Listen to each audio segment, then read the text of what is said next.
কোন এলাকার মধ্যে যদি দুটি অপরাধ বেড়ে যায়, 1 নাম্বার সুদের কারবার, 2 নাম্বার ব্যভিচার, কদ আহাল্লু বিআনফুসিহিম আযাবাল্লাহ, এই মানুষগুলা আল্লাহর গজব টেনে নিয়ে আসে, বলি নাউজুবিল্লাহ।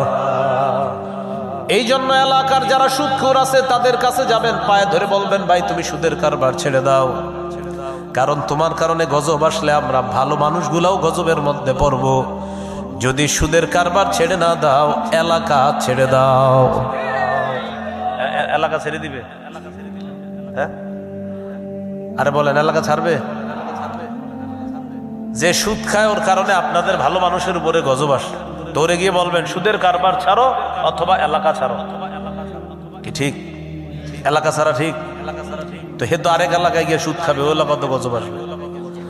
আপনাদের ভাইরাস আপনারা দূর করবেন, এটার আরেক জায়গায় পাঠাবেন। এটা পুরা ভাইরাস, এটা অ্যালার্জি। এই অ্যালার্জি এলাকায় রেখে এটারই ঠিক করেন, এটার পায়ে ধরেন, এটার হাতে ধরেন, ভাই তুমি সুদ খাও না।